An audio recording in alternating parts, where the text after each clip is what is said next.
Welcome to a new video. आप सभी का इस वीडियो में स्वागत है। आज एक ऐसे शख्स से मिलवाने वाले हैं कि जो आप लोग सोच के और समझ के हैरान हो जाएंगे। ये राधिका जी हैं। अपना पूरा नाम बताइए पहले। हमारा नाम राधिका निषाद है। और आप यूट्यूब पे कुछ काम भी करती हैं? हाँ, यूट्यूब पे हमारा चैनल है ऋषि राधिका ब्लॉग। अच्छा, तो आप लोग देख लीजिए, ये यूट्यूबर भी हैं। और मैं कहीं से सुना कि ये इनका जो लव मैरिज, अभी ये मैरिज नहीं हुआ है, लेकिन लव अफेयर जो चल रहा है, अभी शादी नहीं हुआ है इनका, और फिर भी इनके बच्चे हैं। तो ये हैरान कर देने वाली बात है। क्या ये सही है? ये सही है कि हमारा शादी मतलब अभी नहीं हुआ है। 8 साल की बच्ची है और शादी अप्रैल में देखा जाएगा होगा। ये कब से प्रेम प्रसंग आपका कितने दिन से चल रहा होगा? अरे 10 साल हो गया। तो बिना आप लोग ऐसे कैसे समझ लिए कि बिना शादी के ही बच्चे के ऐसा ये हो? समाज प्यार में में क्या सब प्रभाव? कुछ होता है। प्यार में हम प्यार ऐसा कर लिए हैं ना कि हम उनके बिना जी भी नहीं सकते हैं और ना ही मर भी सकते हैं। लेकिन वो चीज़ें सही हैं, लेकिन एक समाज में क्या प्रभाव जाएगा, इससे क्या मतलब एक आपके परिवार पे दुर्भाव जाएगा, इसके बारे में कुछ आप नहीं सोची? हम वो सब तो नहीं सोचे, लेकिन प्यार हो गया था। वो हम अपना कुछ मजबूरी भी था और हम उनको साथ चले गए और हम उनसे भाग के ही शादी करने वाले थे, लेकिन शादी नहीं हो पाया।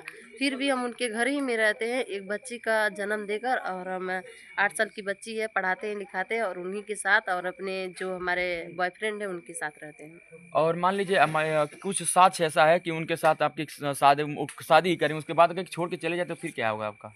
कैसे छोड़ देंगे? हम लोग का एक जैसे प्यार होता है ना। अब हम प्यार ऐसा नहीं किए हैं कि एक से छोड़ेंगे तो दूसरे को पकड़ लेंगे, दूसरे को छोड़ेंगे तीसरे को पकड़ लेंगे। जैसे हम मान लोग का प्यार 10 जी। साल से चल रहा है और 10 साल में हम लोग जी, शादी जी, नहीं जी, जी। किए, एक दूसरे पे निर्भर हैं बस। जी, मान लीजिए जैसे होता है कि कोर्ट मैरिज होता है, कुछ कागजी कार्रवाई होती है, जिससे आप पे मजबूती रहती है कि मान लीजिए अगर वो छोड़ के जाते हैं, फिर कुछ कानूनी कार्रवाई करके हम उनको फिर हासिल कर सकते हैं। लेकिन आपके पास कुछ ऐसा सबूत कुछ? दिल है ना।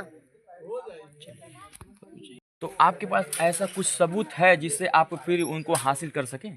साबुत है, एक बच्ची है हमारी। ये तो है ही, लेकिन और अब मान लीजिए वो है कौन आपके?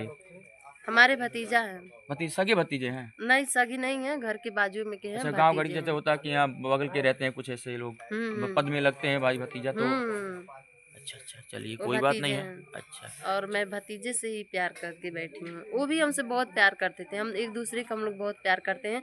आज प्यार करते करते आज 10 साल हो गया, शादी नहीं किए हैं। 8 साल की बच्ची भी है और शादी अप्रैल तक देखा जाएगा होगा, क्योंकि हमारे घर वाले इनके घर वाले राजी नहीं थे, इसलिए हम लोग शादी नहीं कर रहे थे। अब सब कोई राजी हो गया है, तो अब हम लोग शादी करने के लिए धूमधाम से तैयारी कर रहे अच्छा, हैं। मतलब अब बारात लेके जाएँगे, तो बारात कैसे बारात जाएगी? नहीं जाएगा, हम अच्छा। उन्हीं के घर अपने जैसे अपना ख्वाहिश होता है ना पूरा हाँ, करना। हाँ। ये स्टेज वाला ये सब हाँ, वो सब हाँ। हम करेंगे, क्योंकि इनके घर ही से करेंगे। कोई जरूरी नहीं है कि बारात जाना तभी शादी होता है। हाँ, हाँ। अब 4 मतलब लोग आ हल्दी लग जाएंगे। जाएगा, सब कोई माड़ा वगैरह पड़ेगा, सब नहीं, शादी वो बाकायदे से धूमधाम होगा। से करेंगे, अच्छे से करेंगे। हमारा भी ख्वाहिश होता है, हमारे मम्मी पापा को सबको तो क्या मेरे बुलाएंगे। दर्शकों को भी बुलाएँगी? सबको बुलाएंगे, आप लोग सब लोग आइएगा। तो आप लोग ध्यान से सुनिएगा, बहुत जल्द शादी करने वाली हैं राधिका जी, और आप सबको बुलाने वाली हैं। फुल एंजॉय करिए, फुल डांस कीजिएगा, और बहुत जल्द आप सबको डेट भी मिलेगा। मिलेगा डेट? हाँ, जल्द ना? मिलेगा मिलेगा तो जल्दी। फिर आप सबके नए वीडियो में फिर स्वागत करेंगे। तब तक के लिए अलविदा, धन्यवाद।